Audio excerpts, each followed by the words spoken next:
The moment I stepped into my graduation party, I saw it, my father's hand hovering over my champagne glass, a faint drift of powder dissolving before the bubbles settled. The room clapped for a future they thought they understood, lights glowing warm against a truth no one else seemed to notice. I didn't speak. I didn't flinch. I just stood smiling and carried that glass across the ballroom to my sister, placing it gently into her waiting hand. She drank without hesitation, and as the applause rose again, I realized the real question wasn't what they planned for me, but why they needed it. I learned early what it meant to take up less space in a family that pretended to love symmetry. Long before the ballroom lights and the champagne stem trembling in my hand, there was a smaller room, a smaller stage, and a smaller version of me standing beside a girl who never had to earn the spotlight she lived in. I was 9 the first time I understood the pattern. It was an elementary school award ceremony held in a cafeteria that smelled of warm plastic and orange drink. I'd spent weeks on a science poster, hand-drawn charts carefully labeled diagrams. Celine, 2 years older, had forgotten hers at home and slapped together something during recess. When they called her name, my parents rose so fast their chairs scraped the floor. Damien pulled out his phone. Clarice clapped with a sharp, delighted precision. My name wasn't called at all. I remember staring at the reflection of the fluorescent lights bouncing off the waxy tile beneath my shoes. I remember the exact sound my Aunt Helena made when she exhaled beside me, a quiet, measured breath that felt like a warning. After the ceremony, while everyone fussed over Selene, she bent to my height and straightened the collar of my shirt. "Jew to the she," whispered, even though she spoke English everywhere else. "Not your silence, just your posture." I didn't understand it then. I do now.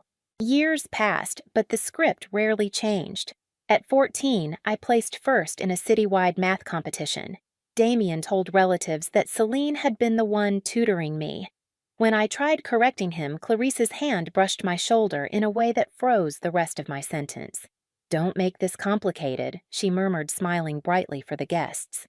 At 16, Celine was given a used car for her birthday. I received a planner, the kind with inspirational quotes and blank grids. "A tool for someone who knows how to stay organized?" Clarice said. Damien nodded as if that were praise. I wrote in it for 2 months, then stopped when I realized every page felt like an instruction to become smaller. College didn't change anything. Every scholarship I earned was met with a story about how we worked hard to support both our girls. Every project I finished was retold as something Selene helped guide. I stopped correcting the details. It was like tossing stones into the ocean, the surface barely changed. There was one night in particular I returned to more than I want to admit. A family dinner at a restaurant overlooking the water. I'd just received notice of a research placement, something competitive, something I wanted.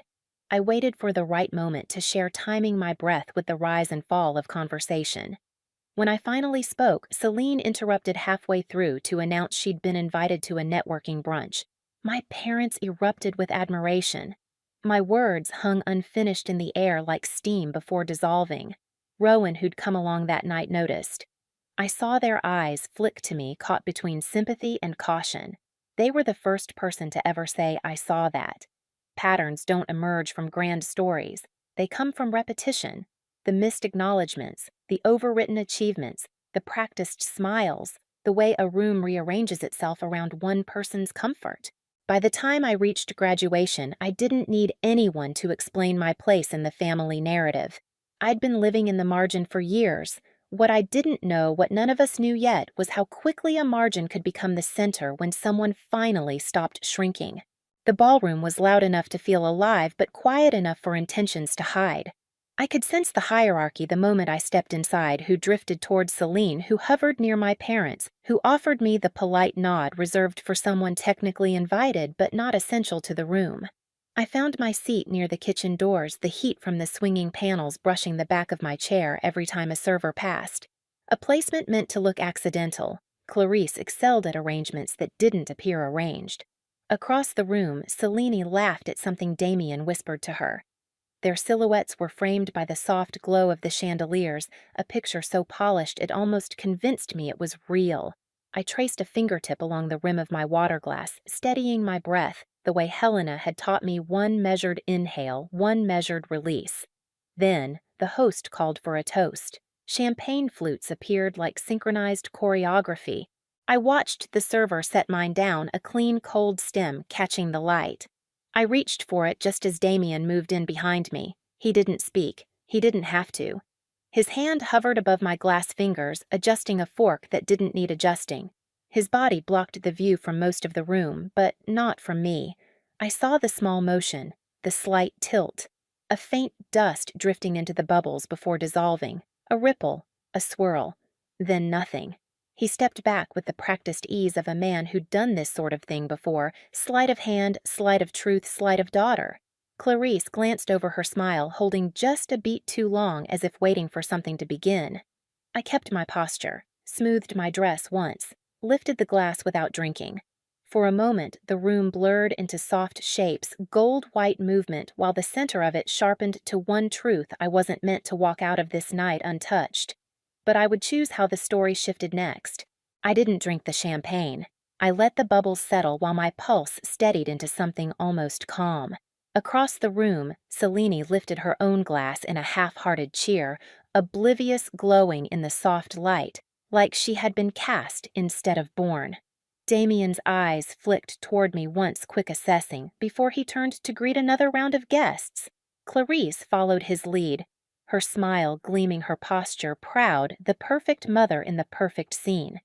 But scenes are only scenes, and I'd spent my whole life watching the edges. I set the champagne down. The stem clicked softly against the linen, but the sound felt louder than it should have, like a starting bell. Rowan caught my eye from across the room, their camera hanging loose at their side. They tilted their head slightly, the silent question. "Did you see it?" I gave a single nod. I stood smoothing the front of my dress and made my way toward the hallway behind the reception area. The air shifted as soon as I stepped past the last table, quieter, cooler, stripped of performance. This was the part of events people didn't photograph, the part where truth moved unobserved. In the corridor, I pulled my clutch closer and opened it just enough to see the documents Helena had given me earlier: scholarship confirmations, payment records, financial statements I recognized immediately. She hadn't explained why she carried them. She never explained anything unless necessary. All she said when she slipped them into my hand on the balcony was, "When the moment comes, use these." At the time, I didn't know which moment she meant. Now I did. I moved deeper into the hall, away from the music, until all I could hear was the low hum of the building's ventilation and the muffled laughter bleeding through the walls. I stopped beside a service door. The thin seam of light beneath it told me someone was inside. I waited, listening. Voices. Damien's first quiet, clipped steady. "Just make sure she drinks it. She won't cause a scene if it happens fast." Then Milas, the event coordinator, her tone professional, detached. "The toast gives us a clean moment. Once the room is distracted." A rustle, a soft click, then Clarice's voice low and certain. "It needs to look natural. A faint spell, nothing more. She'll recover. People will assume stress." Stress. The word landed like a cold hand against my spine. I didn't move, didn't breathe, just memorized every syllable. Then footsteps. I stepped back into the shadow until the door cracked open and the three of them walked past me unaware. Their plan wasn't dramatic. It wasn't even imaginative. It was administrative, controlled, a narrative adjustment, the kind of quiet rewrite families like mine excelled at. But they'd made one mistake. They assumed I wasn't watching. I slid the clutch closed and walked back toward the ballroom. My breath was steady, my posture straight. No one glanced at me as I passed, not out of malice but habit. I'd been invisible for years. Tonight, invisibility finally became useful. Back at my table, Rowan approached, pretending to check the lighting near the floral arrangements. Their voice barely carried. "I recorded his hand over your glass. It's clear."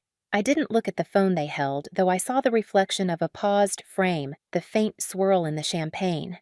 "Keep it safe," I whispered. "Not yet." Rowan slipped the phone back into their pocket and blended into the crowd again, moving as if they belonged to every table and none. I picked up the champagne glass again. Not to drink, just to hold. Its weight felt different now. Not a threat, a tool. a symbol of a choice I hadn't asked for but suddenly understood. Across the room, Celine turned and caught my eye. She smiled, oblivious, the kind of smile that assumed affection without ever offering it.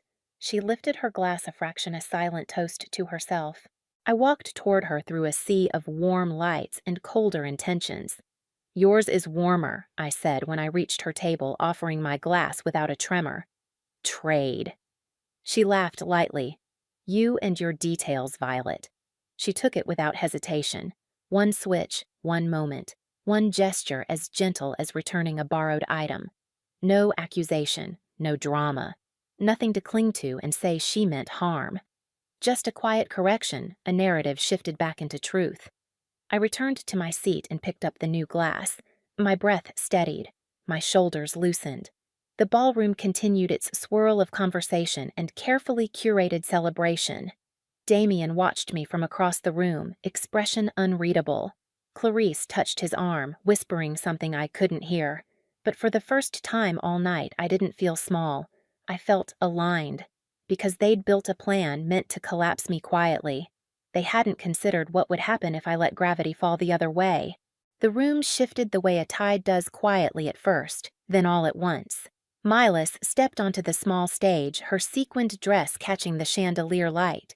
She tapped the microphone twice, summoning the next portion of the evening with the kind of confidence only someone following a script can hold. "Everyone," she said, "please raise your glasses for our graduate." Around the ballroom, champagne flutes lifted in a shimmering arc. The room glowed gold. Everyone looked where they were supposed to look. Everyone except Rowan. They stood near the edge of the crowd, hand already slipping into their pocket waiting. I kept my glass low. Not enough to draw notice. Just enough to watch. Across the table, Selene lifted hers, the glass Damien had prepared, and smiled at the guests clustered around her. She didn't sip yet. She liked to wait for the exact moment attention swung her way. Damien's gaze flicked between us. Just once. Quick, nervous. The toast began. "To Violet," Mayalis declared. A brilliant young woman with a bright future ahead of her. A line written with elegance and spoken without sincerity. Celine finally brought the glass to her lips. A small sip. Barely more than a taste. The room applauded, oblivious. Nothing dramatic happened, no stumble, no gasp, just a soft tightening around her eyes, a faint press of her hand to her temple. The harmless mixture Damien intended only caused slight dizziness, enough to embarrass, enough to derail, enough to create a story. She blinked once, twice. The edges of her posture softened. Around her, people murmured gentle concern, then confusion. Rowan's camera didn't move. They recorded everything, pivoting slowly as though adjusting focus rather than capturing truth. I rose.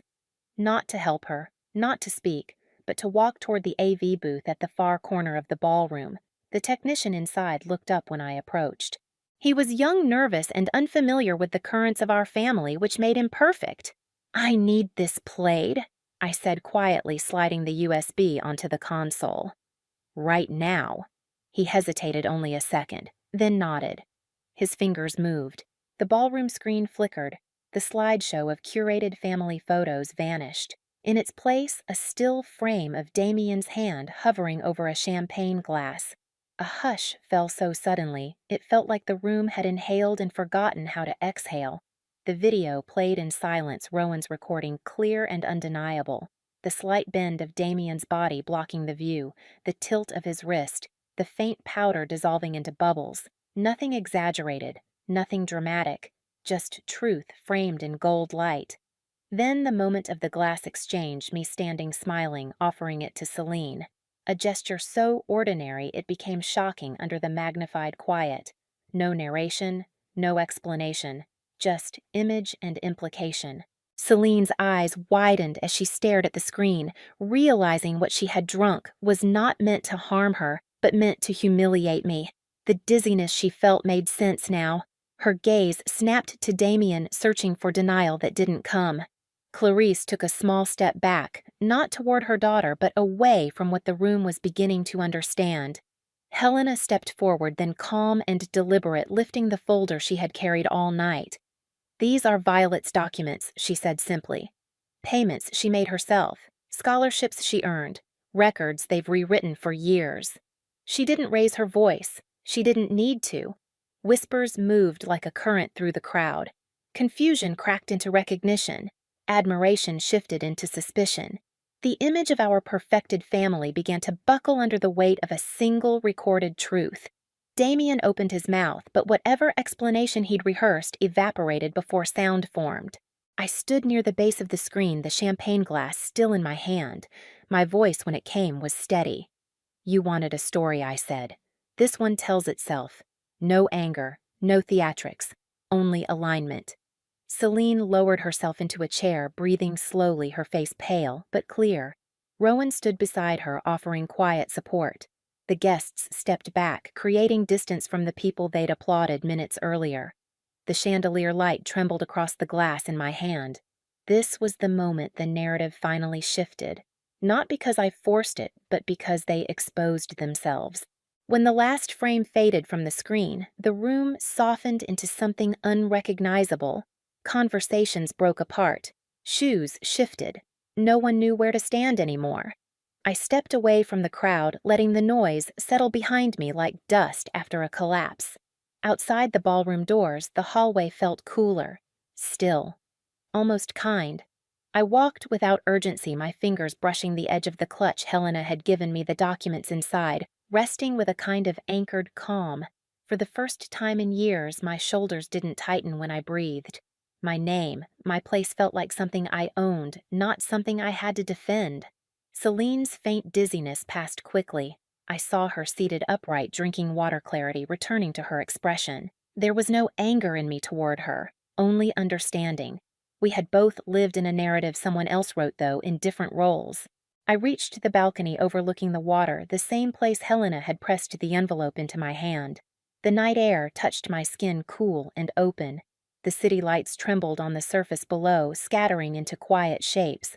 For a moment, I just stood there, letting the silence fill the spaces where explanation used to live.